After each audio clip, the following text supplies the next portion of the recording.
We're right in the middle of a very interesting and globally significant story whose details are changing so quickly that by the time today's episode goes live, you may actually know more than know right now. And it has to do with Nancy Pelosi, the Speaker of the House in the United States, the country of China, and Taiwan.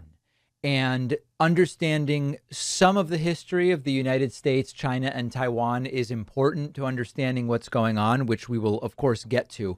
To begin with, the big story is Nancy Pelosi was, at least as of this morning, expected to visit Taiwan, according to Taiwanese and United States officials. And as CNN says, Nancy Pelosi is on a tour of Asia. And despite warnings from Biden administration officials and from China, Nancy Pelosi is believed to be heading to Taiwan.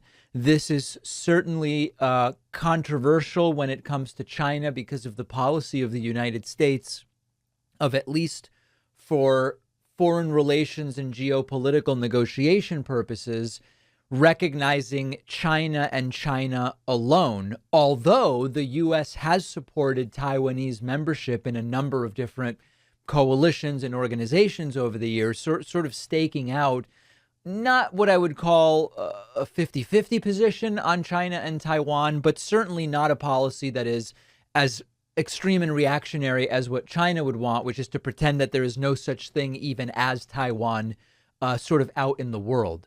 This would be, as the CNN article says, the first stop in Taiwan for a U.S. House Speaker in 25 years.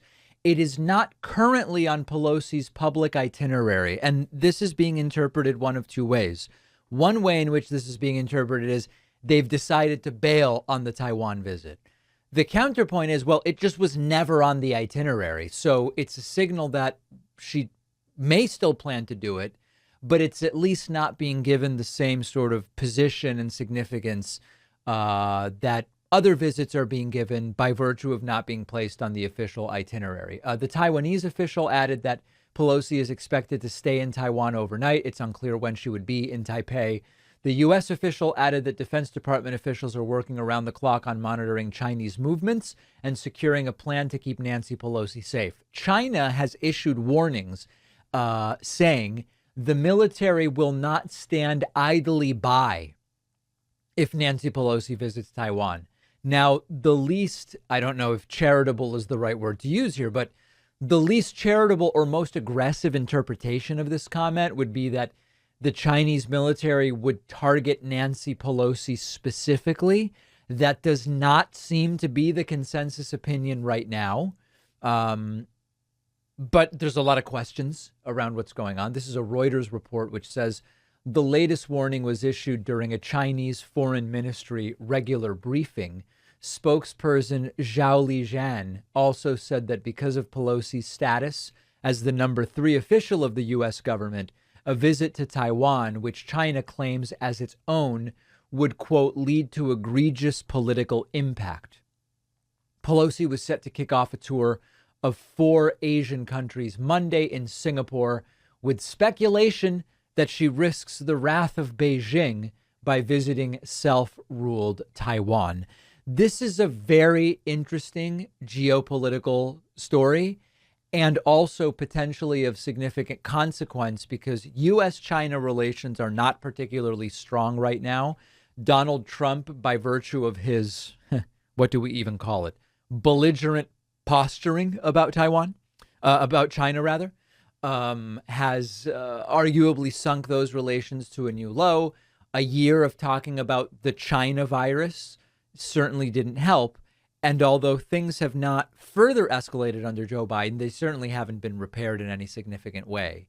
The official position of the United States when it comes to China policy is not overtly supporting Taiwanese independence, but supporting Taiwanese membership in some international organizations. That includes the WTO. The U.S. says, okay, we don't recognize Taiwan's independence, but we recognize that Taiwan as an entity should be part of the World Trade Organization. Well, usually it's countries that are members of that. So it creates this kind of arguably deliberately nebulous situation. The U.S. has supported Taiwanese membership in the Asia Pacific Economic Cooperation Forum. the Asian Development Bank. Now, you don't need to be an independent state to be a member of the Asian Development Bank. So it's a, generally speaking, pro-China policy that is not pro-China enough for China. And we will see what happens here. We will see what Nancy Pelosi ultimately does. And probably in the next 24 to 48 hours, we will have more news about it.